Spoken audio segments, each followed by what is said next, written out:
Yes, people, welcome back to GNA TV and Chelsea Fan TV for this match preview of the second clash between Chelsea versus Real Madrid. Lots to get into, lots to discuss. It's faith. Do we have faith? 1% chance, 99% faith. As Thiago Silva said, we are going into this game as huge underdogs, massively huge underdogs against Real Madrid, who, let's be serious, first game round weren't the greatest, but they got the job done. We struggle to create. We struggle to find the answers. But Frank Lampard now goes in to this game against Real Madrid, 2-0 down in aggregate. Not fully over yet. It isn't. Not fully over yet. If it was a 3 or 4-0, I'd probably say yeah. The first goal is going to be very important in this game as well. We are going to discuss everything in regards to Chelsea Football Club and this huge clash against Real Madrid. We ain't in great form, but this is Champions League. This is what Chelsea are made of. These nights specifically. Can we bounce back? Can we show what we have done in the past, which is that underdog grit? You know, that grit to go and get a win, that grit to go and get that performance. We're going to cover all of everything there in regards to that game. We're also going to talk a little bit about Todd Boehly to start with as well, guys. But make sure you're smashing the likes as always, please.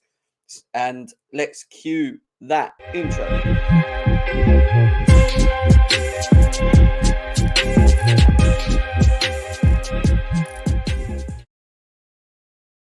Yes, people, welcome back to GNA TV and Chelsea Fan TV as always. We are here for the match preview to the game tonight against Real Madrid. The second leg, Chelsea 2-0 behind. Chelsea are 2-0 behind, people. It's painful. But we go into this game with 1% faith. 1% faith?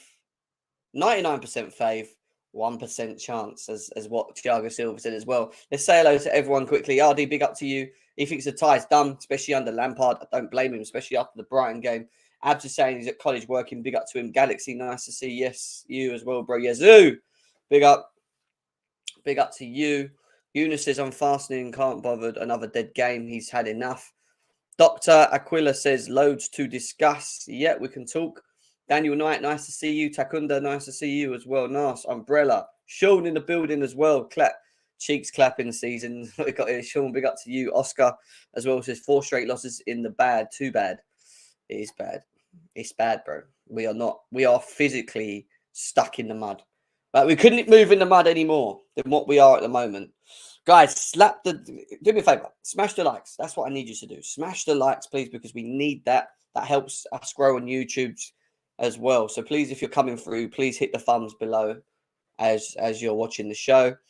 Chelsea 3, Madrid 0. That's it, Samuel. Positivity, brother. Positivity. Spread that positivity out there, man. Big up to Marcus. Big up to Josh. I'll be happy to come with a 1-0 win at least, is what Josh is saying. Corey, big up to you. Gary says, just cannot see where our goals are going to come from. Well, we're going to talk about that.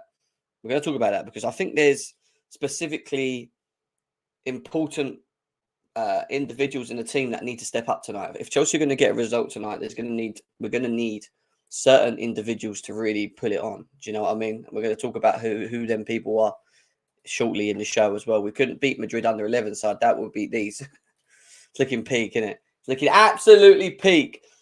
But to present that game to you, obviously I thought I'd try and bring some positivity and some, I don't say happiness, but, you know, bit of fire in the belly, as they say.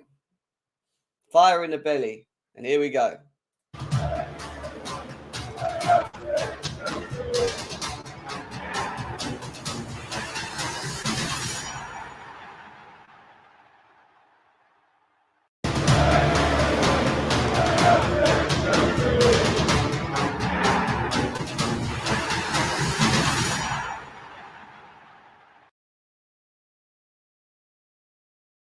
It is a massive game tonight, a huge Champions League game against Real Madrid. Before we get on into that, we're going to quickly talk about Todd Boehly quickly, the owners, real quickly, because there's been a lot of news coming in out and around them as well. And obviously we've got this coming from Todd Roddy, which is that Todd Boehly asked the Chelsea players why they're not performing to the level their price tags and reputation suggest they were capable of. Now, that's a bit of a silly comment. And the reason I say that from Tom Roddy is because I feel like we try and make Todd Boehly sound really stupid. And don't get me wrong, he doesn't have the most biggest experience in the sporting industry, I mean, in football in itself, but to walk in there into the dressing room and ask players why they're not performing to their price tags. Like, we already know that price tags are overinflated. We already know this. We talk about it so many times.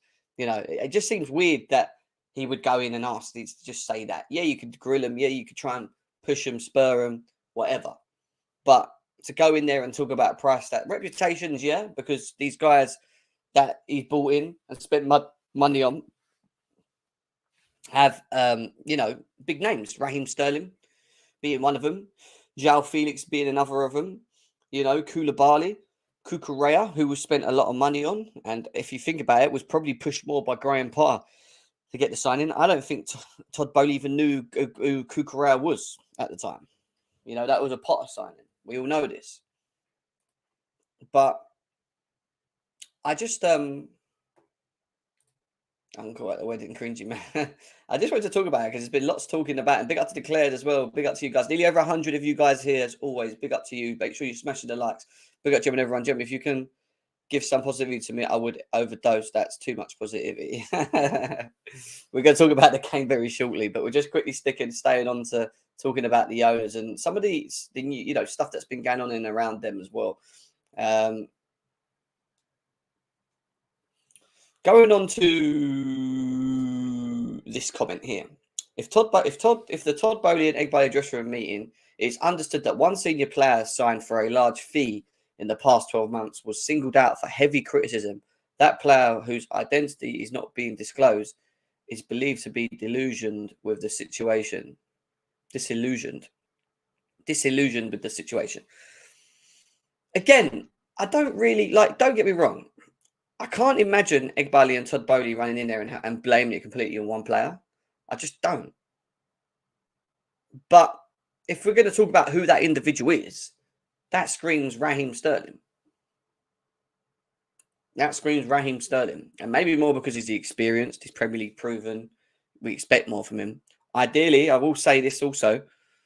I don't think we have been playing Raheem Sterling in a position that will benefit him or allow him to be effective, because playing him up front like we did against Brighton was pointless. I know we didn't do a match reaction to the Brighton game. I didn't watch it mainly because I was out for agenda reveal, but it was the same old. We went 1-0 up and we struggled to hold on to it. And just to be honest, Brighton completely outplayed us. Footballing ability, quality. That left winger that they got, is it Mita? I can't remember his name. I can't remember his name. Mina, I can't remember his name. But that player that they got on the left, top player, caused us problems. Caicedo dominated the midfield. Movement was good. They all understand their roles. And that's how, evidently, you get the best out of a core squad. That's how you all play as a team and beat bigger teams. When you come against the Chelsea team that doesn't do that, there's just a bunch of individuals running around that can't even make two passes. Yeah, that's it. Mitoma, that's it. That guy is a serious player. Serious. I didn't realise how good he was until I watched him the first half against us. He was absolutely roasting our defence. Roasting it. We just have big issues. And it's the players, and we can point at that. But the real big issue of it all is that we're just managerless. We're just managerless. And the manager is so important and key in bringing systems, in bringing consistency, in bringing continuity. I already said consistency, continuity, in bringing out the best of qualities of individuals in the team. We miss manager. We miss a real serious manager, and it's still not good enough from the players, because the players, and I always say this, the players should be able to problem solve. Yeah, you might not be able to play to the best of your ability in a certain position or in a certain system, but with the quality that we still possess in the team, you should still be able to make things happen. I thought Madrid had a quite good game, I'm not going to lie. Carlo Ancelotti also spoke about the whole thing of him going into the dressing room. I think it's a good gesture if the president comes after each game. I would feel comfortable. He has the right to know what the reason for the technicians' decisions are. Carlo Ancelotti, a very experienced, well-known Manager has agreed with Todd Boehly being going in and out. Apparently, this is something that's done regularly by him as well. We spoke about that comment there. There was one more. Where's it gone?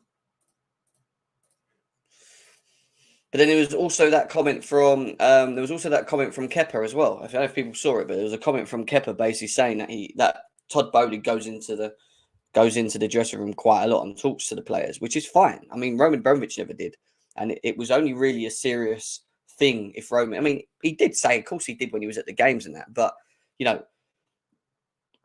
if there was a serious problem and Roman came through the door, I think people would be worried. The issue that Todd Boehly and Egbali and Viss keep going in, talking to the players, I don't think it's a bad thing in terms of understanding where they are, what they're doing, etc. But especially in the position that we find ourselves in at the moment, I think it does need a stern word. It does, and again, I think it's quite weird that, you send in people like Viss to represent, what I'm saying is you throw in Egbali, let Egbali go in there and just tell him. He looks the kind of guy that you don't want to mess with. Do you know what I mean? Why would you send in Todd Boehly or Viss, the 90-year-old man? Like, they're not going to take it serious. Like, don't get me wrong. Yeah, they're owners and I get that. But if you're going to, send the message or throw a bit of a stir or not call people out, but kind of like say, well, guys, you need to sort this out. Like, what are we doing? And give him a bit of a rocket up the bum. I think Egbali's the guy. I think he's shown a reputation already of being able to be relentless. We saw what he did when he jumped on the plane to fly to get Madrid, how relentless he was going out there with Paul Winstanley to get that done. He also didn't want to leave Benfica until we got Enzo Fernandez. And that went, as we know, in the last couple of hours for them to agree, which again, he's very relentless at doing. He seems to know how to get what he wants out of individuals. And I don't know, man. I don't know what to say anymore, really. I don't really know. I think the answer to our questions is that there ain't many answers in terms of, what we're going to get out the rest of this season. Because I do think the manager's a big issue. It's not helped whatsoever. But at the same time, I respect that we're not really in a position to bring in the manager now for making the right decisions. Has anyone found any evidence that Boehly had a role at the Dodgers? Because I own Tesla stock means I run the company through. Bobby's annoyed. You're the vibe. The Russian mafia was scarier. Yeah, maybe. You get me to next season. That's what I'm saying, man. To think fans still want Sterling to stay. I think Sterling's the problem. I think people overreact. And I get we're not playing well, and the players allowing confidence and whatever. But Raheem Sterling's not the answer on his own to all of our problems. People need to understand that. I think he's a good player. I think you just need to have chemistry in the system and a manager that gets the best out of what he has, and they tick to it. And I think having him there and the potentials of improving with a striker, I think will help the attack. We do need to out a lot of the players that are currently in here. They need to go. There's a lot of players that should be gone anyway. I just think there's a lot to do, and I think to moan about individuals now that have just come through the door like Sterling, even Koulibaly to agree, I think we just need to wait on them. We've got more problems than them. We've got players here that have been here for 3-4 years that are just not pulling their weight. How can we blame Sterling for being pissed because he thought he'd be playing under Tuchel when then got sacked? Him got Potter, then Bruno and Frank. Exactly. This is what I'm saying. Two different managers as well. It's just poo. I agree. I think he will as well, RD.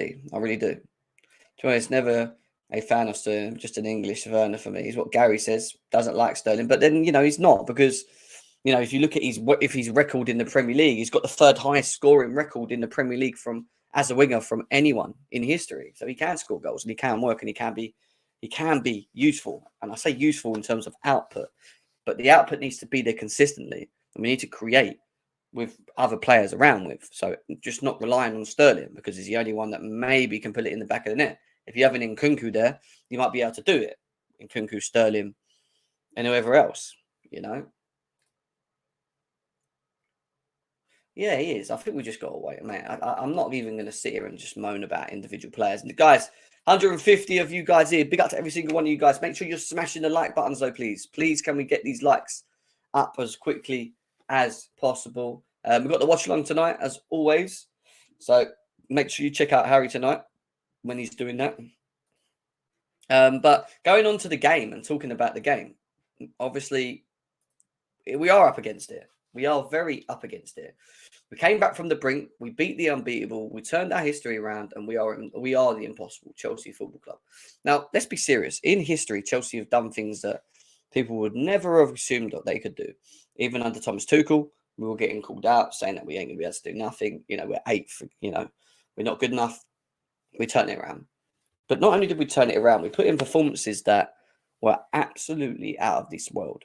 Now, Frank Lampard's got a big job tonight because what he has to do very well is get us set up correctly.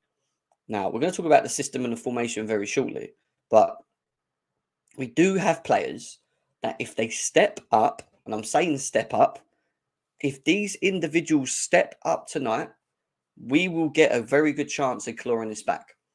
I don't think Real Madrid played that well against us the first game round, and I watched it and I analysed it. Yeah, they dominated us in the midfield to a degree, pinned us back. But there was chances, and we did have chances earlier in the game, which we should have took. Could have took. We didn't. Now, on top of that, we had players that we rely on to perform at a certain level, not performing, and we're going to talk about certain individuals, and who I think are key tonight, who are key in Chelsea becoming successful tonight, and the system, because it's gonna need everything. It's gonna need Frank Lampard to get it right. It's gonna need these individuals that I'm gonna highlight as well to step up, because if they do, we have a big chance. I'm telling you now, we do have a big chance if they do step up. It is 1%, as it says here via Thiago Silva, who said it as well. 1% chance. 99% faith. Retweet if you have the faith. Well, we always have faith. I'm never going to go against my football club. As bad as we have been this season, as bad as we are Chelsea Football Club. And he has to get it spot on, Lampard. He has to get it spot on. Now, these individuals that we're going to be talking about tonight. Yeah, look, anything's... You've got to be in it to win it. That's all I'm going to say. And I'm not saying we're going to go and blow Real Madrid away. But all I'm saying is that we can create and we can give them problems. But we have to get it spot on. And we're going to talk about the system in a second. We are going to go to some certain individuals that I feel need to step up for us to be successful tonight. I've got them highlighted, and we're going to go through them now. Make sure you guys are smashing the likes buttons as well, please. We're going to be doing the team lineup shortly as well. And talking about a bit about team news as well. Yeah, the first goal is important. We know that. The first goal is massively important. Now, the first person that I feel needs to have a real big game and hasn't stepped up for a while is Mateo Kovacic. Now, what let us down in that first game was that Mateo Kovacic, as good as he can be, is very inconsistent in his game. He's been very inconsistent the last couple of games. He doesn't look really with it, I'll be honest with you, in himself. For him to beat the press, with Real Madrid pressing heavily on our midfield, Enzo, Kante, Kovacic, if we go with the three, who knows? If he is playing tonight, Kovacic, and we do get pressed, he has to beat it. He has to make sure he beats the press. So if it is a 3-5-2, which I hope it ain't, I want to see a better performance. If it's a 3-4-3 and he's in there, he needs to step up, because with him stepping up, with him breaking the lines, with him on point in midfield, and we've seen it in the past with him, he could be, he can be as important in us going and winning games, just in the midfield. But he has to make sure that he does everything spot on. Now, I'm not 100% sure whether he's going to start, or not, because I got a feeling that it's going to be two formations. I don't think we're going to see a 3-5-2 tonight. I don't think we're going to. I think it's going to be a 3-4-3, or I think it's going to be a 4-2-3-1. I think we're going to go with one of the two, But he needs to step up, right? The second person that needs to step up for me, is this guy. And people go, well, Kai Havertz, no, not in it, whatever. Kai Havertz in the Champions League, just a different player. We've seen it against Dortmund at home, where he was the best player on the pitch by a mile. by a far mile. But if Kai Havertz is just having that game that he did against Dortmund, and he's getting involved, he's winning headers, he's linking play, he scores, you know, we would have we could have a big chance. And we talk about goals, and we talk about people actually stepping up and scoring.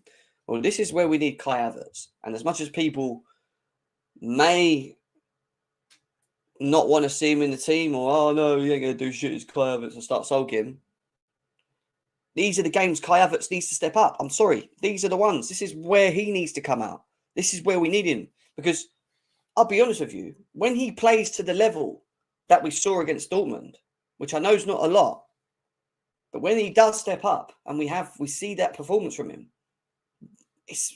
we're a much better team for it. And we look better with him up front. We need that Dortmund performance. And if anyone's going to score our goals tonight, or get a chance to score in our goals tonight, I think we need to make sure Kai Havertz is there. We have to. Champions League Kai Havertz can be a different Kai Havertz, an important Kai Havertz for this team. And that's why him, Kovacic, are players that I need to see tonight that need to step up. You know, people can cry about it. You know, all eyes are on Havertz when we played Lampard 3-5-3 play. Yeah. Big up Chelsea Dan, bro. Nice to see you as well. Hope you're well, bro. Hope you're well.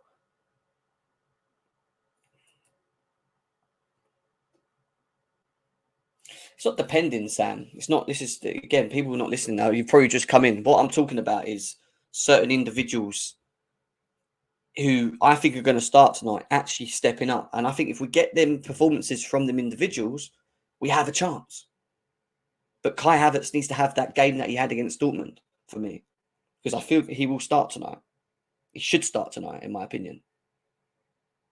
So at the end of the day, Havertz playing like he did against Dortmund is a benefit to Chelsea because he's a different player in the Champions League. But he needs to step up. He needs to step up. And that's what I'm getting up as well. Him. Now, the next person that I think needs to step up, and I'm not too sure really, again, if he's going to play, but I think he will. I think this is this guy. Because,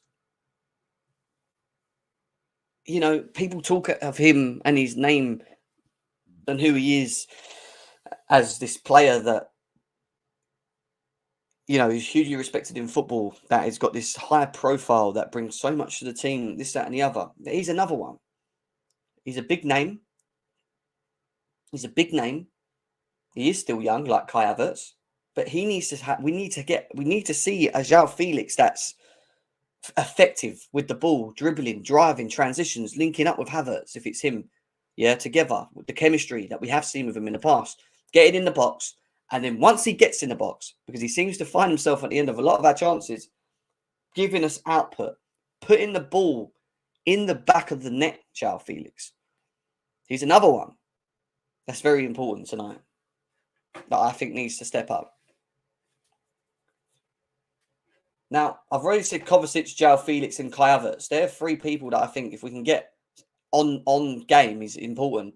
But equally, who else needs to step up is the goalie. Because Kepa, in the last couple of games has disappointed me. And if we're going to have any chance of getting through tonight, he's going to have to make some absolutely unbelievable saves. Now, if you remember when we won at home at the Bridge with Mendy in goal, and the amount of saves he made 2 against Benzema, one from a header which he pushed over the bar, the second one where Benzema went to bend it in the corner and he saw it last minute and pushed it out. These are the type of moments that Kepa needs to step up on. And we were let down by him in the first game against Real Madrid, in my opinion, because I still think he could have done better on both of them goals. And tonight, if we're going to have any luck, so it doesn't matter, Kai Havertz performs, João Felix performs, and we get one goal, whatever, they will make chances. And they are going to have moments against him where he's going to have to step up. We can't have 30-yard shots just nestling into the top corner too easily. Like, we need to see an absolutely unbelievable performance from the guy in the sticks, Kepa.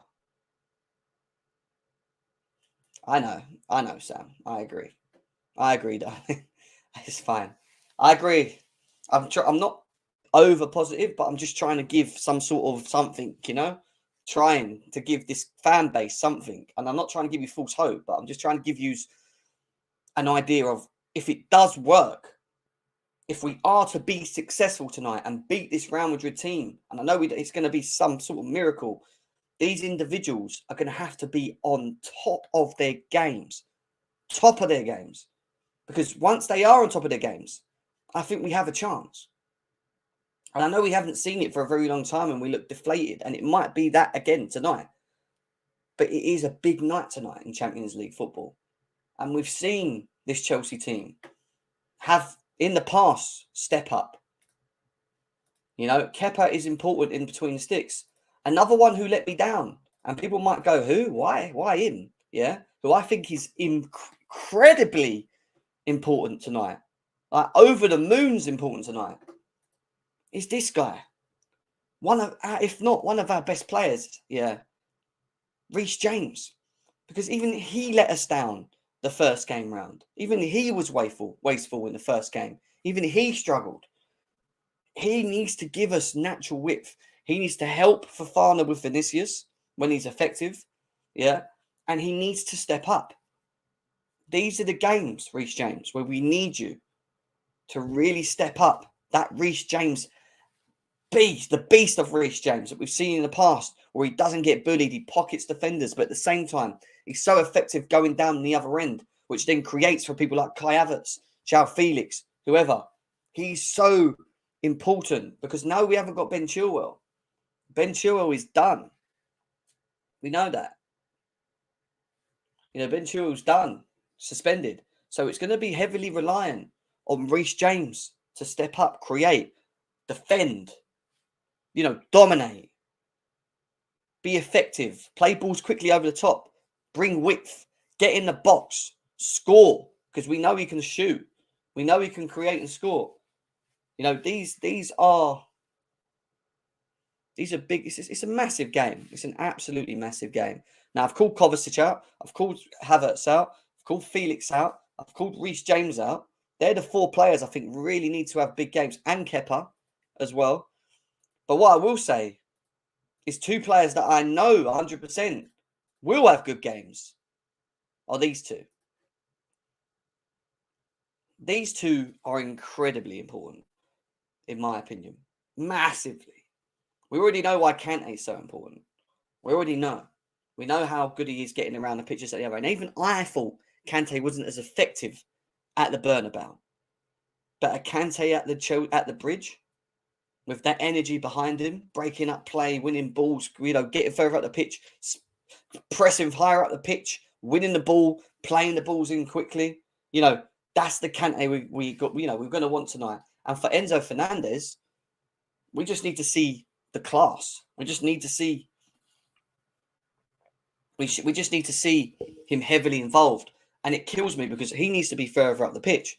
Because I think we possess someone that could create for fun. You know, and not just that, also contribute in front of goal, rather than it being Kovacic. But these 2, I don't really worry about performance because I think they're going to give us that. I think they will step up in the big games because they're class. The ones that I'm more critical of, and I'm keeping an eye on more, is Kovacic, Kepa, Havertz, João Felix, and Reece James. Look, Reece James is class. He's in this bracket here. But I need individual brilliant, not like, yeah, just need individual big performances from them 5. If we get that, and these lot are seeing that and feeling that, because they will just pick up with it, then we are there. I'm telling you, we are going to create, and we are going to give these guys one hell of a game. We've done it before, when we got 3 goals back at the Bernabeu. All right, we still went out. There's no reason why we can't just go and do that again, but it's all going to fall down to one big thing on top of all of that. Now, we all know that they've got to have great performances and they've all got to step up.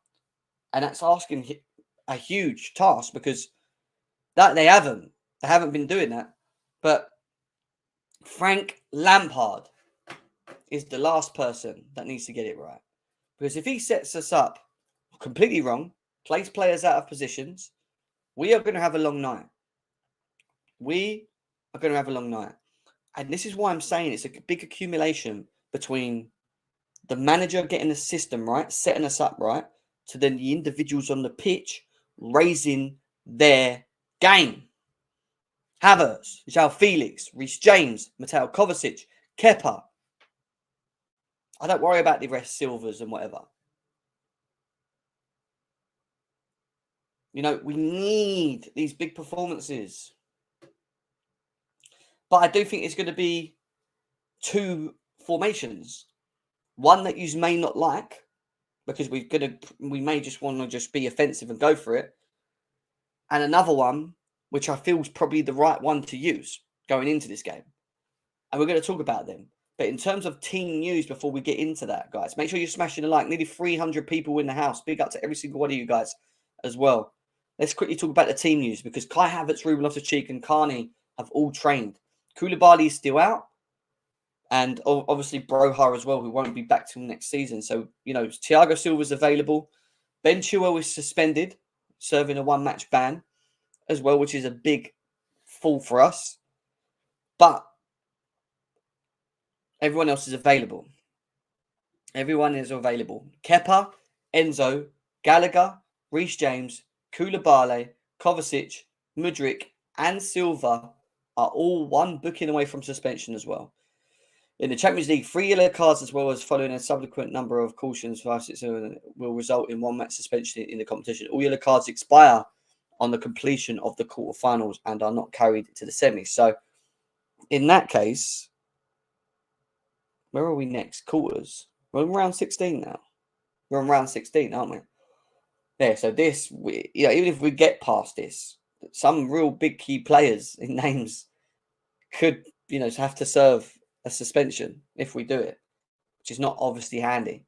But Koulibaly's out, Broa's out, Havertz is back. Everyone's there. Everyone's available. Everyone's available, barring Koulibaly. Fats says, Jem, check Twitter DM. No, suspension reset on the second leg. What are you talking about?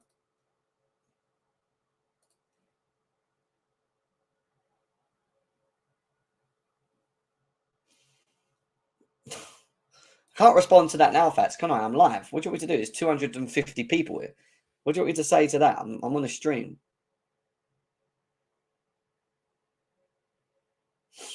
I don't know, Fats. I don't know anymore with that, man. We're in the quarterfinals, yeah. We're in the quarters, yeah. Round 16? I don't know, man. I've got brain dead with Chelsea this season. Anyway, moving on, because we know they're available. And like I said, there's going to be 2 different types of systems available. Now, this is the one that I think we're going to use tonight. And like I said to you, Frank Lampard has to get this spot on. Once he gets it spot on, if he does, then we are going to need individual performance levels of certain individuals at a high to be successful tonight, to be absolutely successful. Now, let's quickly fly through this, because Kepa will be in goal. We know Koulibaly's injured, which leaves us a bit of a problem at here. Also, Ben Chilwell's out. So this 2 positions here is a bit of an issue. Badiashile can't play. I think Fofana will definitely play again. Thiago Silva will play in this position as well. This is if he goes for this, right? And I think off the left, it's got to be Chalobah. We've got no choice. I think Trevor Chalobah has to come in and play there in that position for me, right? If not, it's going to be Cucurella, and I already know that a lot of people ain't feeling that. So Chalobah, Silva, Fofana is a back 3 that I think we're going to have to go with. I don't want to see James in the back 3. I don't want to see James in the back 3. I don't know if that would be the best thing to do. But we could.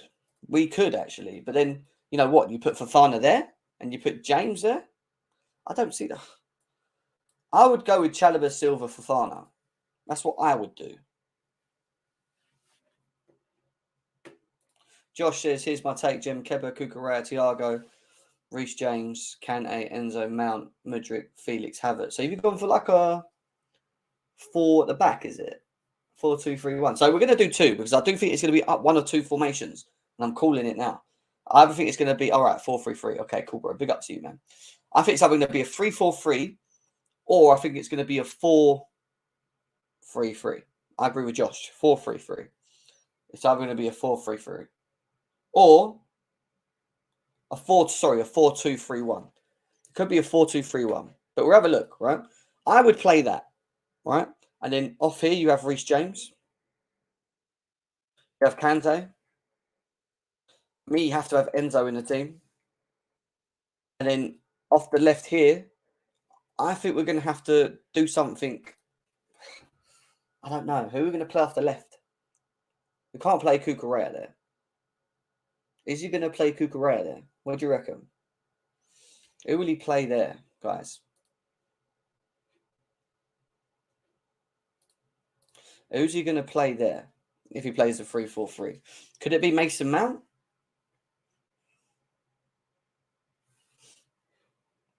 Yeah, but we need to think about going the other way, Ashraf, as well. He's going to have to go back and forward. Mudryk. Cucurella? Play left centre-back, people think. All right, you guys are saying Cucurella play there, so that means he ain't going to play left wing-back. So who do you think will be in left wing-back? I think it might be Mason Mount. I agree. I think it might be Mason Mount, which is going to leave us a bit... Could be Madrid.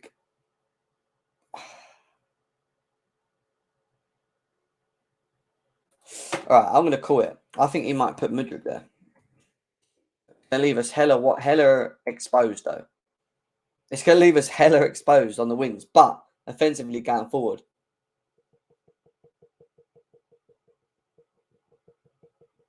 Anyway, if he goes like this, and then I think what you'll do is you'll play Felix, Havertz, and I see Sterling playing again. It's like that false, running in behind player. So like they're all just alternate between the two. But now you have 3 up front. And what we struggled with last game round is we played with a 2. And we struggled because we missed the 3rd player up front. I don't see Frank Lampard making the same wrong decision. I think we will lose if we play the 3-5-2. I don't think it's good enough in terms of the offensive aspect.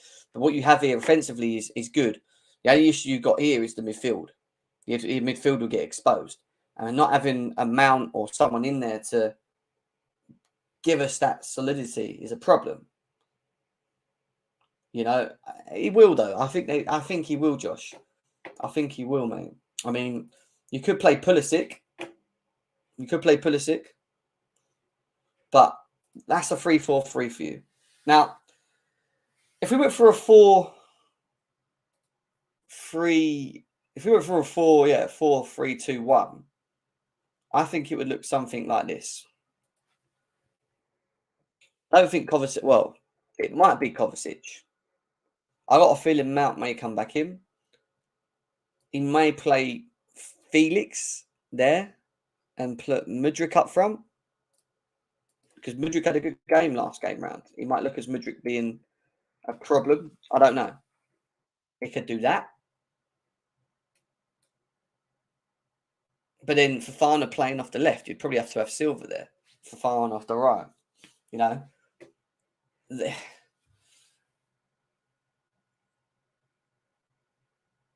Ziyech ain't playing.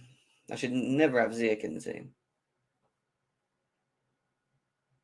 I know, that's the problem. I think Kovacic... I think you need to have Mason Mount because what Mason Mount will give us going forward is better than what Kovacic will. And he will find himself in these positions, which means Mudryk, Felix and Havertz can be more effective. But he will also do the little, the gritty work with that.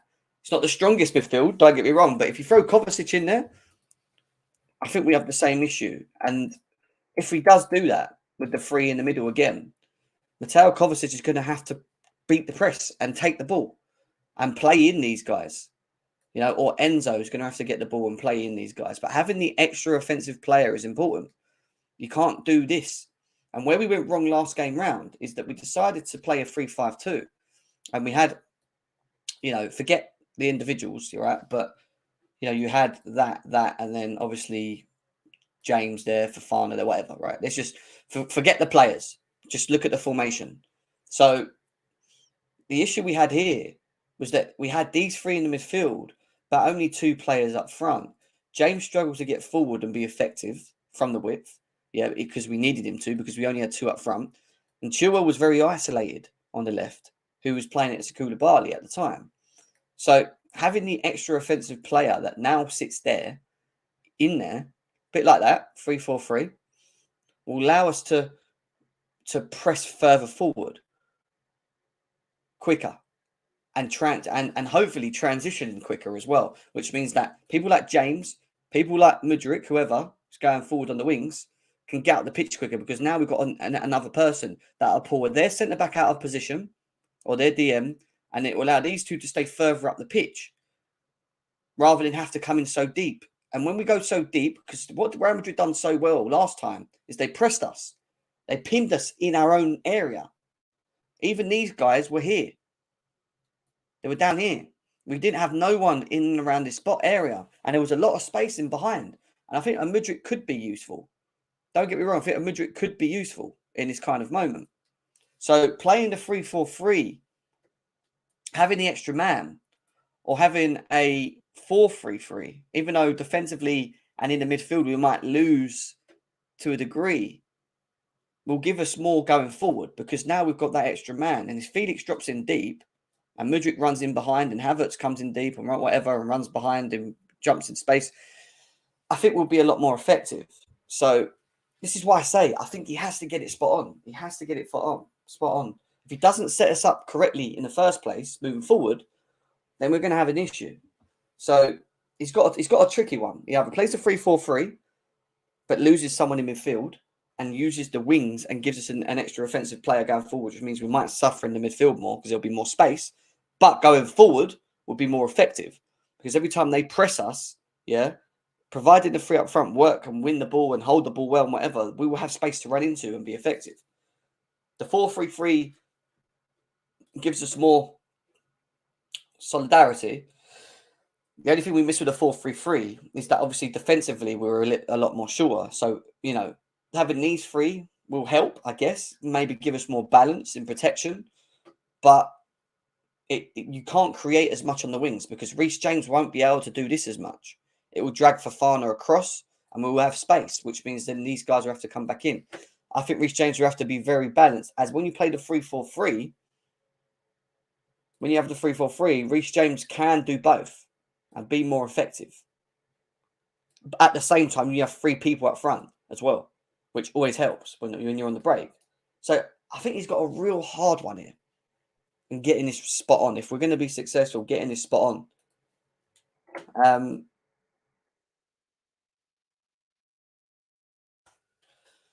But we'll see. And it's going to be intriguing. It's not even close to most likely. Do you watch it? Who are we talking about? He must be talking to someone else. 4-3-3 was never Chelsea formation. It doesn't work. But then, do a 4-2-3-1 then. And play Felix in there. I know it's a bit too like that. These two in the middle. Felix there. Havertz, Mudryk, and then whoever you want there. Then you've got even more attacking ability on the pitch. It'd probably be Sterling, I think. But even in the 4-2-3-1, with them there, them three further forward there, defensively it leaves us a bit exposed. But then we've got to go for it. What do? We're stuck in a position. Do we go heavy and just try and score early, get the first goal and, take it to them with the offensive players? But the offensive players are going to have to be on their game. They're going to have to really step up. Mudryk looked sharp last game round. Maybe he will get a start. Havertz needs to just have Havertz's performance against Dortmund. Sterling needs to step up in front of goal. Felix, we already know. Could it be a 4-2-3-1? Would it be a pivot? Maybe. I don't know, guys. It's going to be really intriguing, because he has options, but it's what option best suits us in terms of setting up.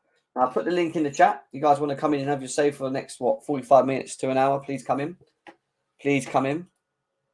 We get the thoughts of the viewers, the fans. 250 people in here as well.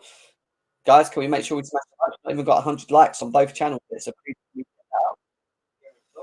How quickly can we get this up?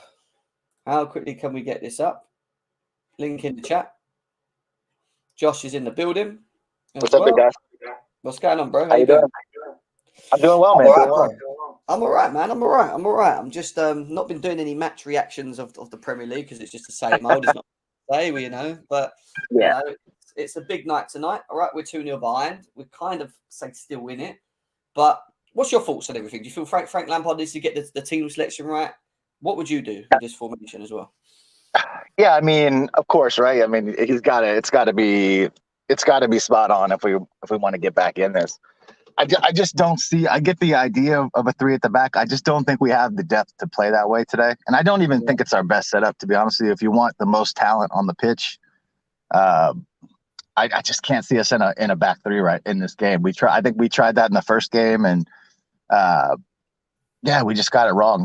I probably would see a similar setup formation wise to what we played at the weekend. Now I know that wasn't great either, but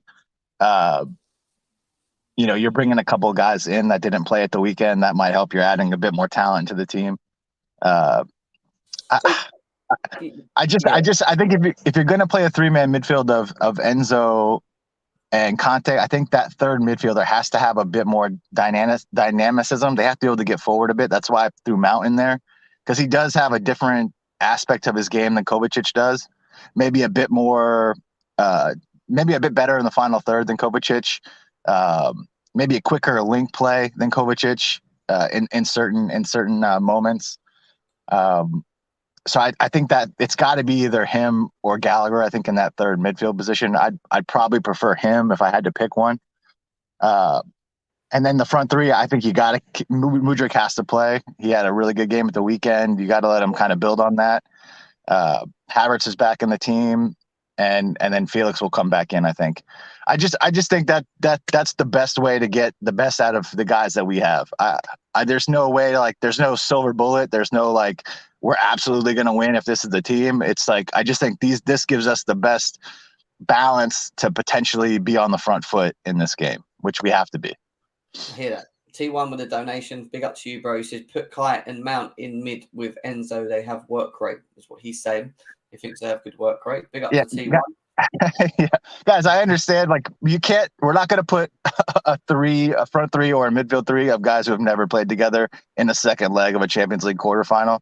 That's why I don't know who it was in the Santiago was saying Mount, Sterling, and Kai front 3. That's the most embarrassing front 3 I've ever seen, and they've never played together, and they won't play together in the second leg of a Champions League quarterfinal.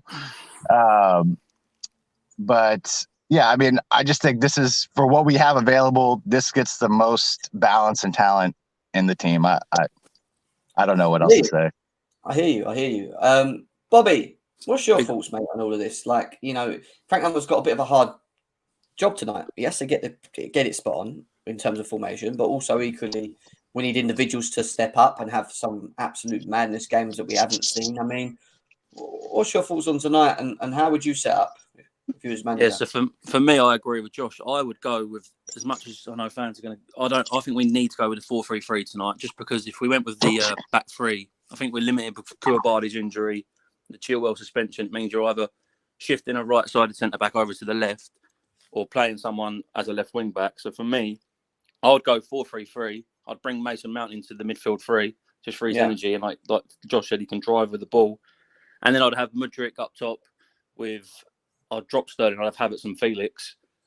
Because if Real Madrid, with their midfield 3, we need to match their 3. I think we need to be on the front foot, but we also need to respect them, because that midfield 3, if you allow them time to dictate the ball, they're going to kill us. We need an outlet up front, which is Mudryk with his pace.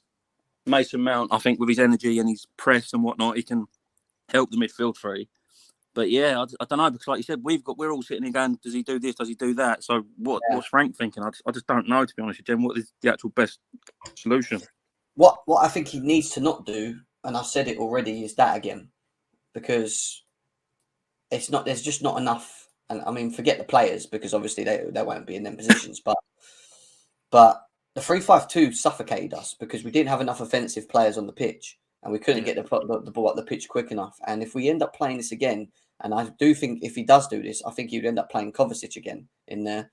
I think it limits us quite a lot. And I agree. I think we need to have more offensive players on the pitch if we're going to be effective. But at the same time, it's how do you get the balance? How do you get the balance going into this game? Because what Real Madrid done so well last game round, they used Camavinga as a left back, but they also invert him into the midfield. So he kind of plays two roles. Now, the issue with playing the four at the back is that Reece James has more of a job of just watching Vinicius the whole game rather than being effective down up here, which is where you want him to be. And you don't want Reece James to be too far up the pitch because then what it then does is drag Fofana out of position and create spaces in the middle, and Silva obviously will have to mark Benzema and whatever. But, it's going to have to be a very balanced movement. And that's my only worry with the back four, because I think Reece James, in terms of his offensive game, gets a bit limited. However, if you've got Mudryk, Felix and Havertz and Mount it with them, you'd think that there's enough players up there to try and make something happen between them, not having to rely on people like Reece James to get up the pitch so much all the time, which he will do because he does. But when you play him in the back three, and then we'll go back quickly to the 3-4-3, and he's there. Yeah, he gets back more, and he will have to help Fofana, who will be sitting there. But he will then also be able to be more effective in the box when we are attacking, because he will arrive at the back post. And we've already seen that he has the ability to contribute to goals. And that's why I think having a Reece James further up the pitch with the three up front would actually help, because I think we're going to play a lot down the right. So we've got no Ben Chilwell. But then, the issue then goes, who plays there? Exactly. Who then plays in that left position? So that leaves us a bit unbalanced. So it's a shame Ben Chilwell got the red card, because if Ben Chilwell was available, I think we would play like this. 100%. If Ben Chilwell was available, I think we would have gone the back three. So, I don't know, guys. I don't know. It's a tough one, really. It really is. Again, this is probably going to be unpopular, but I think Reece is going to have to sacrifice himself today. Real Madrid, so their offense is so predicated on just pinging balls up to Vinny, ping them to Vinny, ping them to Vinny. I think we might have to sacrifice him getting forward a bit today in order to keep Madrid from getting on the front foot, right? So I think this is where you have to see other guys step up today. I want Reece to take Vinny out of the game. I think they tried last time to let Reece get forward and let Fofana mark him. And we saw, not that Fofana, I love Fofana, I think he's going to be a top player, but he's just not capable yet of taking a guy like Vinny out of a game. Yeah. And so I think Reece is going to have to maybe sacrifice a bit of his going forward today to keep Real off the scoreboard, right? The goal is to keep them from scoring and us get some goals. One of those things has to happen, and I think Reece could make that happen by taking Vinny out of the game. Now somebody else other people are going to have to step up to get goals today. But if you want to limit Madrid from scoring and getting, having big chances, you got to take Vinny out of the game. And so Reece, I think today, if Frank was smart, he would just say, Reece, don't lock him up. Just lock him up. We'll do the rest. We'll do the rest. We'll help you out. We'll get you some goals. Lock him up. I just think Benzema likes to drop as well, doesn't he? So I think that's where Kante will be on Benzema. I think we're going to have to be prepared for losing the battle in midfield again tonight. That might be okay if the offensive part of our game is effective. Does that make sense? That's why I think Mudryk. I think Mudryk has a really big game tonight with the ball over the top that I think Real Madrid let us have last week. If we can use that tonight with Mudryk's pace, I think we could actually hurt them. That's what I'm saying. So it's how do you balance what you have? Yeah. We looked at the 3-4-3 and we realised that the left side's a problem. Yes, Reece James would be more effective because he'd be up here and you could support Felix Havertz, Mudryk in there, and I think we want that. But at the same time, I agree with Josh is saying. Maybe we play the 4 and he sacrifices his game by just basically making sure that Vinicius is kept quiet. Yeah, because Vinicius, let's be serious, he's on fire at the moment. He really is. He's a real problem, The yellow bus is in the building. What's happening? Yo, what's up? Bro, how you doing? How are you? I'm good. What do you think we're going to do tonight, bro? Because it's a tough one. Obviously, Frank Lampard needs to get it right if we're going to be successful tonight. Individual player performances and their levels of performances need to be at a high for us to, to be effective. The first goal is going to be massively important as well. We're talking about the 4-3-3, maybe doing the 4 at the back because obviously Koulibaly's out. We've lost Chilwell as well for a suspension. And we've also spoken about the 3-4-3. What do you think is the best way to attack this Real Madrid team tonight? The formation is not too much of a problem for me. It's just really We just have to win our individual battles, and that's the only way we beat them. Is just you have to outwork them. You have to press the hell out of them. Especially in center mid or in the midfield, you have to press them. You have to win the ball back. You have to fight. You have to not give them space. When you give an old team like that space, they're always going to kill us, you know. And the Reece James thing, I mean, the only reason why we even came back last year or had a chance last year was because Reece James was playing right center back. They moved him from right wing back, right? So that he can stay on Vinny, because Vinny was cooking Christensen the first game, just like he's cooking for Fana now, right? So maybe it's better he's at a right back and just focuses solely on Vinny, and the attacking players do what they have to do. And you know, we hope Kante has a great game. It's really just about the players. Like if some of these guys step up and have like world-class games, then I think we can make it through. But honestly, I'm here for the ride because we have Kemper in goal, so I have no faith. I'm sorry. Like we said early on, they're gonna have chances. It's not there's no Champions League run without the keeper making stupid saves. No one has won the Champions League with the keeper just sitting there not receiving shots, or maybe Bayern in 2020. But apart from then, like it's never happened. It doesn't happen. You have to make amazing saves and you have to be there and step up at crazy times. And he's not gonna step up. So I mean, yeah, I have no faith with him in goal. I'm sorry. Okay, what would you do with the offensive side of it, Dan? Because obviously we know we lack output, but if we're going to have any chance tonight, we need to have as many of them on the pitch. I mean, would you drop Sterling, play Madrid, stick with Felix, Havertz? What would you do?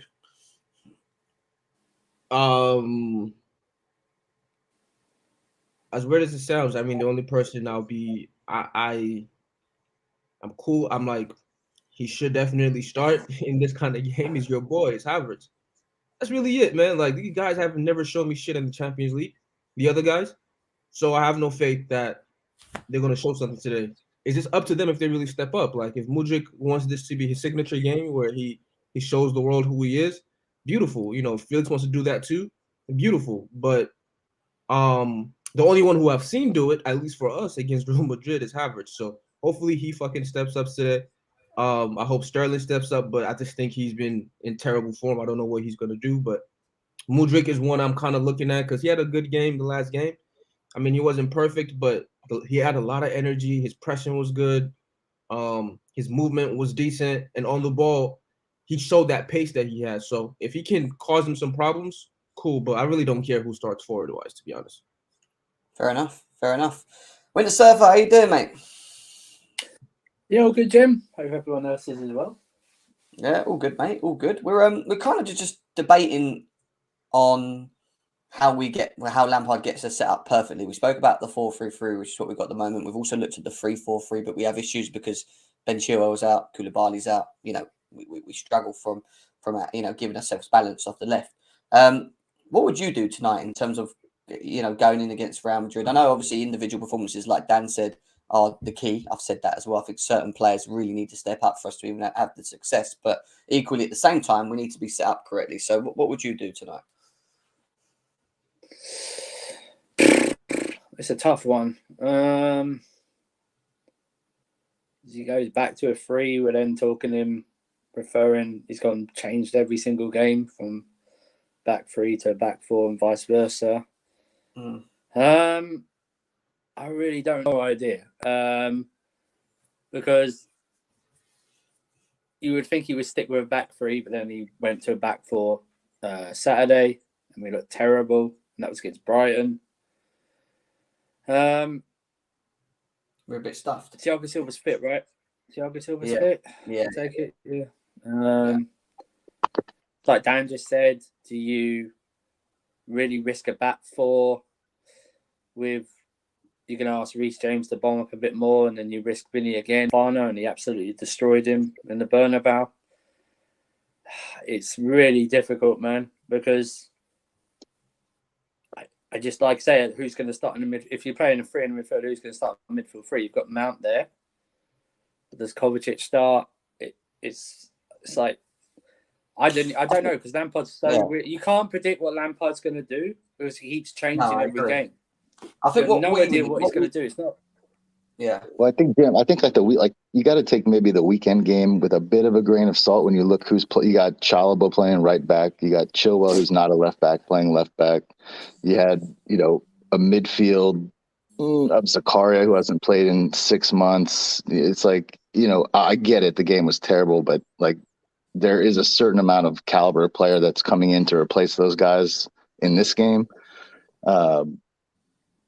So I know everyone is upset about the weekend, but Chalobah's not going to be playing right back today. Chilwell's not going to be playing left back today. Zakaria's not going to be playing in the midfield today. Sterling, hopefully, for the love of God, won't be playing up top today. A little bit different maybe in the personnel that you're going to see today that played at the weekend. Where we was very effective against Dortmund last time round is playing with a front three of Sterling, Havertz, and Felix. And what we done was we played Sterling sort of say as the false, because what he did is, which was quite clever, is he kind of found himself here, but then moved. He was the furthest player forward in terms of running behind. But Havertz dropped in here, Felix dropped in here. They picked the ball up, and Sterling uses his speed to run in behind and be more effective. Now, I think Sterling can be effective. I just think it has to be played in a certain way, and you have to have the right individuals around him to make sure that you're creating enough for him, because you find him in the box, I think, and you create for him, I think he will pop, he will score, he will give you a goal. It's just, you then don't play Mudryk, who had a good game on the weekend, and people saying, well, Mudryk deserves to play, Sterling didn't play well up front, but I ain't shocked that Sterling didn't play well against Brighton. The issue is tonight, right? You're asking this team to do two things it's not done for ages, right? You're asking them to be clinical in front of goal, right? And you're asking them to not make mistakes at the back. Yeah. Now, it would have to be like Kepa would have to have the game of his career, right? Yeah. I'm talking like Mendy in the semi-final. I'm talking about Czech in the Champions League final. I'm talking everything in the way, the post, whatever. Do you know what I mean? Because they will get chances, right? They just inevitably will. They will just get chances because we're not good enough to stop. We're not good enough as we are right now to stop them getting chances, right? And they're talented enough to do so. So we have to rely on. I hate this. We have to rely on fortune and luck, and then at the end we have to take our chances if we get them. Are we confident enough to even take those chances? We're not clinical enough. That's what I mean. So listen, miracles have happened. Miracle getting through tonight, no matter what anyone says. And I hope it does happen. But you're asking this team to show you something it hasn't, and two things it hasn't done for ages. And also do it for like 90 minutes as well. Because we're going to have to be on from the minute one. That's what I say. If you're going to do it, this is the game that you're going to do it, right? This is the game that you should be stepping up. And I don't think that he's got. This is what annoys me with them. This is why I get on the players. You shouldn't need motivation for a game like this tonight. You just shouldn't. I will say this. I think. Even if we go up, I don't think you can blame much on Lampard because I don't think much is expected tonight. So, I mean, the expectations are low to get through, right? So this is now down to the team he picks and he sends out. So he's got a real tough job on his hands. It's also how quick, the first goal is the killer. Whoever gets the first goal is the big deal. Yeah. And I hope we don't go like. We don't need to go gung ho for that first goal. We need straight away. We need to be balanced. Otherwise, they'll just kill the tie in the first 20 minutes. We need the ultimate good luck. You need a penalty and a red card in like the first minute for us. You know what I mean? Yeah. That's what you need. That's what you need. You need something like that to set up, or you need, like you say, you need two quick fire goals, an early quick goal. Well, Andrew, it's very possible. I'm sorry. Go ahead, John. No, go on, Josh. In that first leg, it's really possible that, Felix could have drawn a red card on Militao had he just come across to his body as opposed to drifting out wide a bit. Yes, if he instead of waiting and then trying to cut inside instead of right. You're right. That's what I mean. But that's what I mean, Josh. We're going to have to rely on someone thinking like that. Do you know what I mean? Yeah. Like having the nerve to go, oh my God, actually, let me see what I can do. I might, or just taking it early because he allowed Militao to catch up with him, didn't he? Really? I mean, Do you know what I mean? It's like I just want us to just take the goal and just get it on goal. You know? Yeah, I just like us to play with some confidence because I don't think this is like an infallible Madrid team by any means. Like, I really don't think it's a great team, but man, if you just, I do agree with Jem. Like in a game like this, you got to come out and get on their ass from the first minute and try to set a tone that hopefully you can sustain for 90 minutes. But yeah, it's definitely a tall task. You got to do like a crunch. You got to do like a crunching tackle or something, one of those ridiculous old school things. I mean, to get the crowd up. Obviously, you hope it doesn't result in a red card, but do you know what I mean? It's like kind of like the ball. Do you remember the shot that smashes off Courtois' face or something like the that? Napoli Do you know what I mean? game in 2012? Yeah, just something to get the crowd up, because we got to remember, as much as the crowd are important tonight, these players have got to get this crowd up. It can't be the other way round. Because we've done 100%. It too much this season. It has to be the players this time. The crowd will do their bit, but if they see the same timid performance against Brighton, then that atmosphere is going to be very, very. It's not going to be loud. They're going to hit the Madrid fans throughout the 90 minutes. Probably will anyway. But these players have got to show something. Is hard, which is hard for us to back them to say that they will because of what they produced this season, which isn't a lot. But they have to show something. Apparently, Mason Mount has a return to LFC. I've got no idea that is. That's the easiest bit in football we can agree to. How many players have agreed terms with clubs all the time and never even leave? You know, exactly. It's the easiest thing to agree. It's the fee. So get that done first. Whatever. I don't know. It's going to be an interesting one. All our players we signed. Yeah, like you said, there's no real expectation from the fans for us to go and win this. But at the same time, this is the type of game where we could just wake up, and certain individuals need to wake up. And I've said people like Kai Havertz, João Felix, Kepa, I agree, that's a big game. Reece James, everyone really. Even think about it, they all have to do their part. But N'Golo Kante is going to be huge tonight, because if we get that N'Golo Kante that we got against them when we won it, that you remember at home with Mendy and whatever, because that was, high pressing, winning the ball up the pitch, catching them because they didn't have enough men back, playing the right balls through. These are the little differences in tonight's game. It's can we win the ball further up the pitch and not allow them midfield to look up and be able to play balls over the top to Vinicius and whatever and give us problems? Can we win it early? Yeah, and then once we do win it, it's about the front three making the right runs, and then once they hopefully do get the chances, find the back of net. And Kai Havertz, he's one of them that needs to when he gets the chance to take it. Yeah, but it's also like, even in the first leg, Kante got the ball in the first leg, and Sterling made a great run right to his right, but he didn't have the self-awareness to see it. And that's the problem as well. If I'm relying on Kante to be my great to try and spot someone on a run, then we're in trouble. I need whoever else is going to. He made me scream at the TV when he did that. I'm not going to lie, because if he would have played Sterling was through. Right. Sterling was. Well, let's pump the brakes there. We've seen Sterling in some one-on-ones this year. He's absolutely atrocious. So I would give him the chance, Josh. Do you know what I mean? Like, he's making the run. Still got I only ever have confidence if Sterling is about 4 yards away from the goal.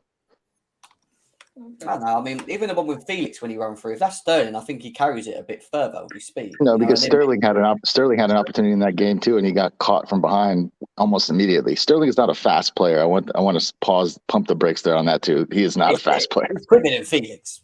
He's quicker than Felix. I don't know. Not from what I saw in that game. I saw Felix at least get by Militao. I saw Sterling get caught from behind by Cruz or whoever it was.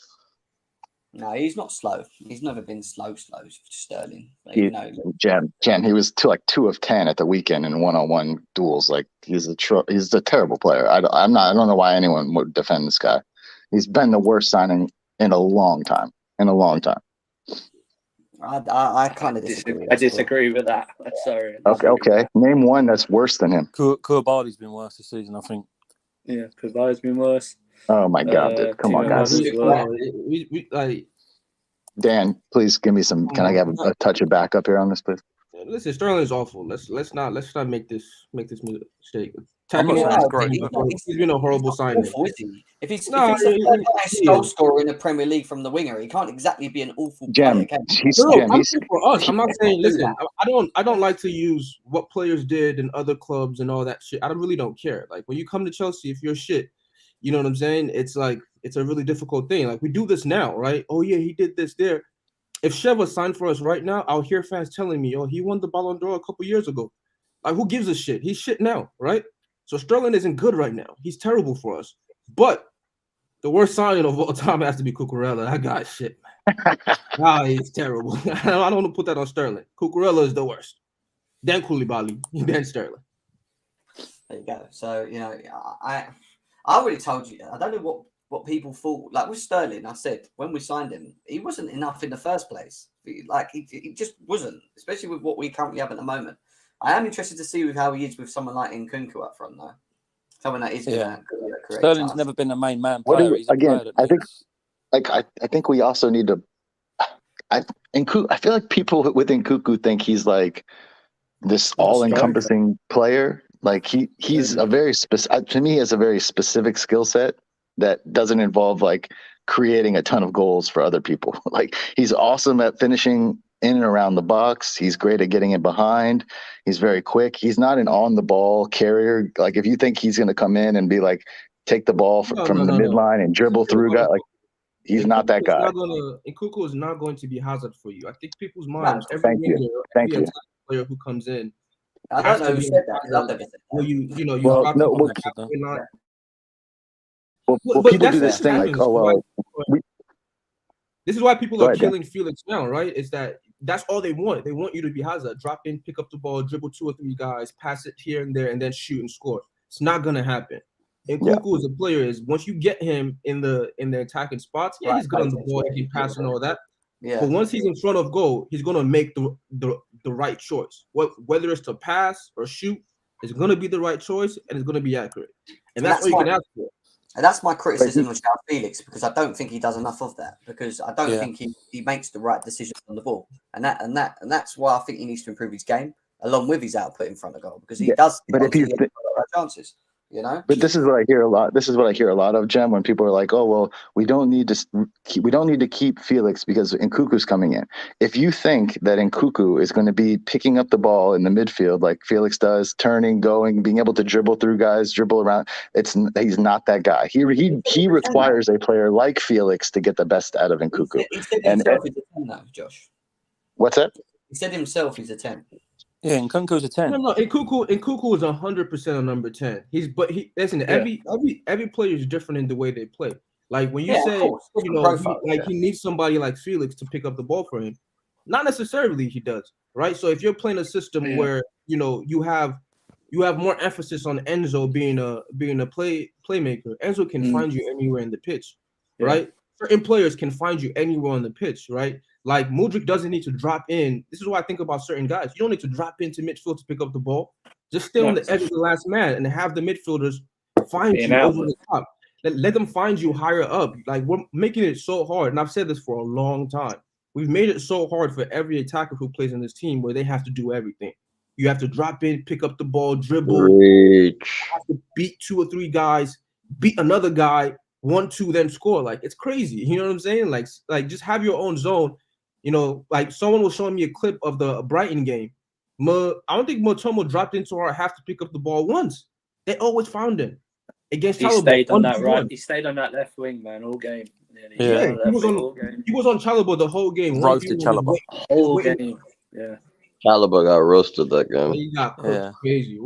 He done Fofana a couple of times and all. He cooked both of them. He destroyed both those guys. But he destroyed both of them, man.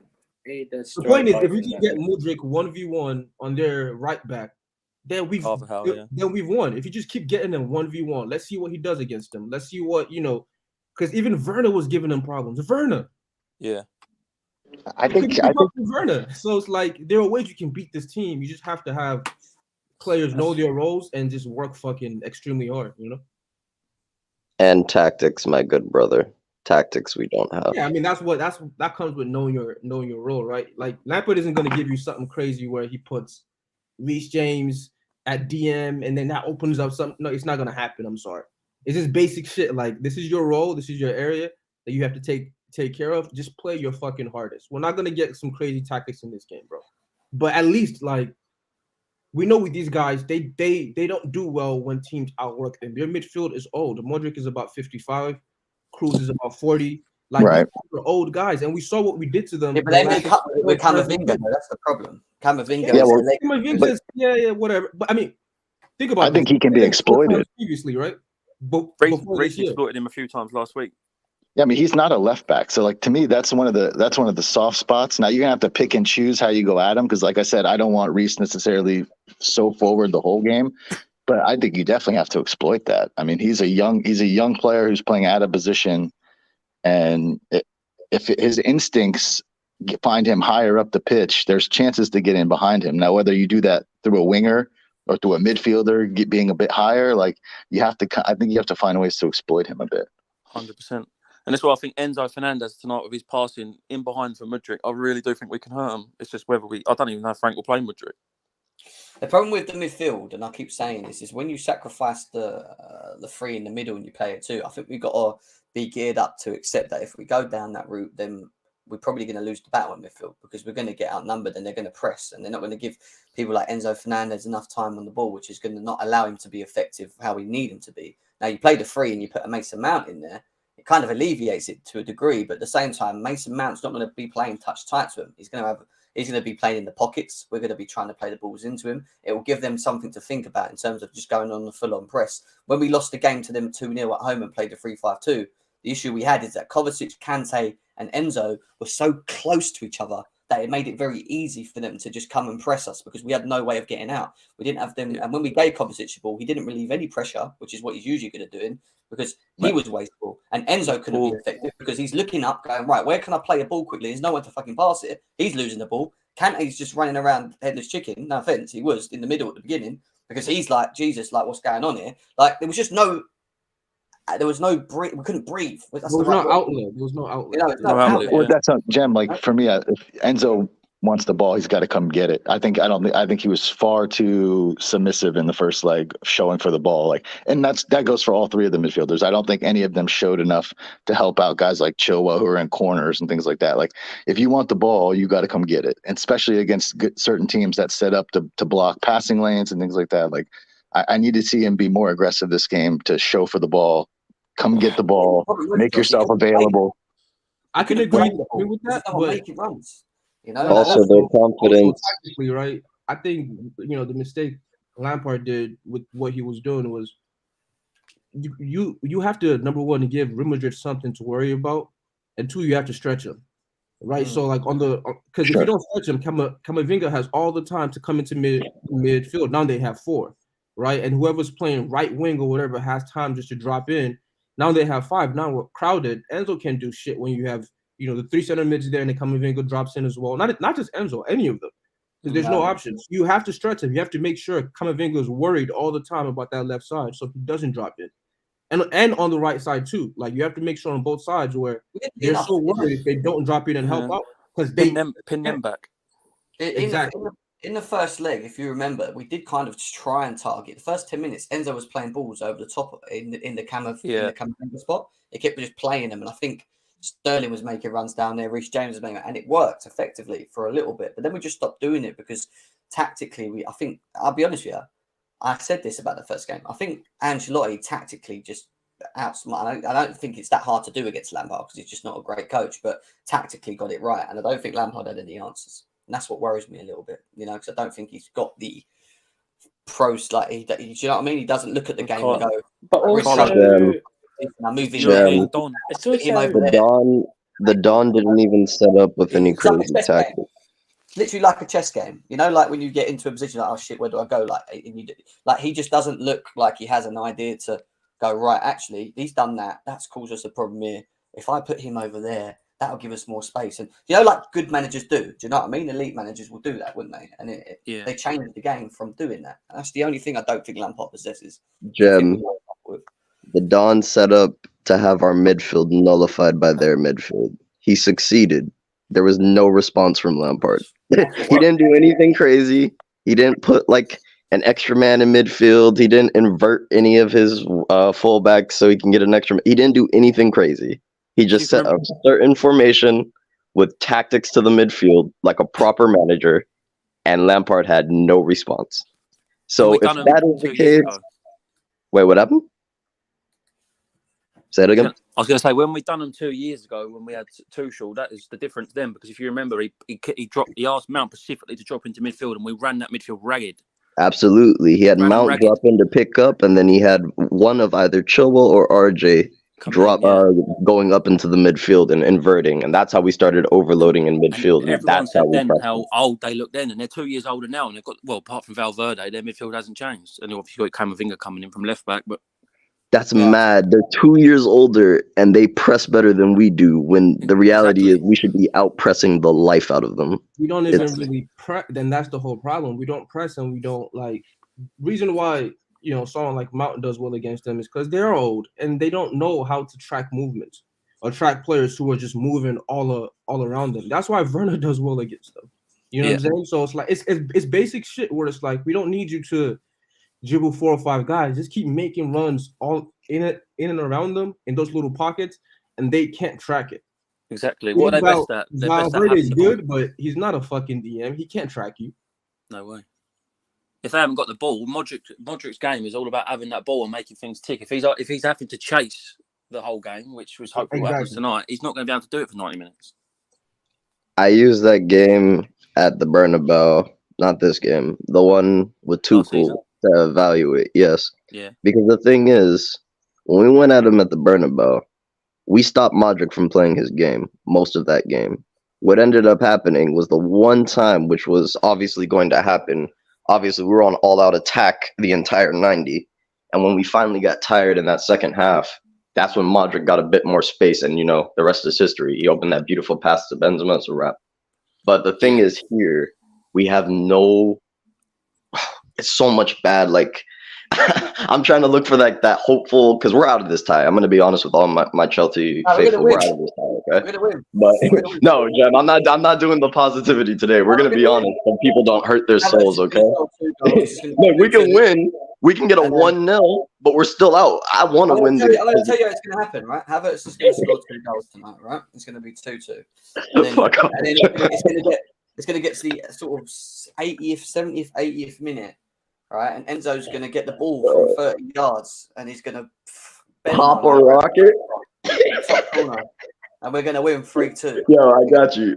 Chelsea fans, I need this chant today. I need this chant as soon as it happens. I said the first goal doesn't count. I said the first goal doesn't count, because I think it's going to be 2-1 today. But nobody's singing that, mate. Let me tell you that right now. I know they're going to be cursing, saying "fuck off, go home" and all this shit. We have no game plan, style of play, just relying on individual talent. Most players don't respond well to that. They need good coaching. I agree, and I think that's a great super chat. I think you're spot on in terms of saying individuals, because even watching the Brighton game and the last couple of games, I don't think we even have a game plan. I think we just pass it to some players that have the ability, and we just hope that they can make something happen, and that's just really poor. And that's why we're not a team. When you watch Brighton and how they played against us on the weekend, they look like a team. They were playing football. Oh my god! They all understand their what they needed to do, with the positions they needed to take up, how they can be effective on the pitch, where they can win the ball, where they can run into to make it hard against us, and the confidence. Yeah. And then what did we do when we got the ball? Give it to Enzo quickly, try and get him to pay a ball, feel it, or whoever it was, Sterling. Try and get him behind Mudryk. Mudryk actually had a good game. I'll be honest with you, he looked quite good. But other than that, we just looked. We didn't have nothing. We didn't know how to attack. It was horrible. It's the same stuff all the time. Yeah. It's like we play as individuals. We don't play as a team. We just play as a team. My thing, Champions League nights aren't about the most technical or whatever. Like we've seen Ramirez, Ramirez, a lot of players that people will look at right now in our center mid and say, "Oh, these guys and this or that." But the basics of our team, and people want to not like it, but we don't work hard anymore. We haven't worked hard for a long time. Thank you. We haven't fought for each other for a long time. And these are just the basics. They're basic, but they're really not, right? A certain level of intensity when you outwork teams. You know what I mean? Run the extra kilometer. Absolutely. Yeah. People. Team is just running. You have to run. You have to make sure they don't outwork you. Every second. Better teams. I would see us go to teams who are quote unquote on paper technically better. This is my history as a Chelsea fan, and we beat their ass because we just worked harder. Mentally, we were just better. We were just Play for what I the mean? Like, bag. we'll let you have the ball 60%. It doesn't matter. We'll stay in our positions. We'll work hard. We'll tackle. You know what I'm saying? But like even this team, none of that is there. No fight. No. And that's the one thing I'll give Tuchel credit for. You know what I mean? Like even though some of his tactics I didn't like, mentally he got all these guys to a certain point where they felt they were on the same level. Mount probably felt he was on the same level as Cruz playing against him. Like, dominate. I mean, it's true. It's true. I agree with It's true though, and he won. Like Cruz was tweeting about him. I remember his first one. Hopefully he wins more. You know what I mean? Like when you get into a player who has 4 Champions Leagues head, that's because you're playing to a level. You don't care about his titles, his this, his that. I feel like right now some of our players are stepping up, and this might have affected Enzo a little bit. Where it's like, damn, I'm playing against Real Madrid in Champions League at the Bernabeu. You know what I mean? It might get to you, brother. The thing you said right there is so key that I don't think people understand. Like, regardless if you liked him or disliked him, I still think he gets too much disrespect. Tuchel had a style of play, okay? Once we lost our style of play, we lost it all, fam. We lost the mentality. We lost the pressing. We lost the passion. We lost the desire. All of that. We lost it. And the worst thing about it is Potter came in, and with all due respect to Potter, because he seems like a great human being, came in with this beta male activity, started telling the players, yo, you gave everything despite getting slapped up 4-0 by City. You know what's going to happen eventually? The players are going to go, okay, this is okay. It's okay we got slapped up today because we tried. And then we start losing and losing and losing. Now the players are devoid of confidence. Guys, look at all these players on this team, please. Stop going with the player. There's too many good players on this team to say, oh, all these players are shit. Every attacker we bring in since 2017, there's too many good attackers for our attackers to all be shit. It's Chelsea Football Club right now, and we need to fix this shit from top to bottom. So I'm not going with the copium today, Jem. Let's get to the score predictions so I can make some people cry. Let's go. Score predictions. Let's do it, guys. Yeah. Hour and a half in. Let's go to Bobby. Bobby, score predictions for today's game, mate. My heart says 2-0, and we somehow win in extra time. Or we somehow win, but I think Real Madrid are going to beat us 2-1. Real Madrid are going to beat us 2-1. I think. Yeah. What are you saying, Dan? I'm going to say 3-1 to the Chelsea, and we'll see what happens on pens. 3-1 to the Chelsea and pens. Jesus, what are you saying? Genuine answer. 1-0 to the Chelsea. We go out on aggregate. I think we're going to win 4-2. 4-0 on the night. A copium pack. Let me hear it. Come on, Chelsea. Let's have it. I think we're going to win 4-0 on the night. No, I'm joking. I think it's going to be... Let me think properly about this. 1, 2... Give me a heart answer and a mind answer, Jem. Real talk. Rudiger red card. I'm alive. I'm going to go with a 3-0 Chelsea. 3-0. Jesus. Red, 85th minute. Like the Bernabeu game of old, yeah? Until the extra time. I just completely forgot. We lost 3-1 last week. That's right, yeah. Why am I my mind's gone blank. So 2-0 will take it to extra time, won't it?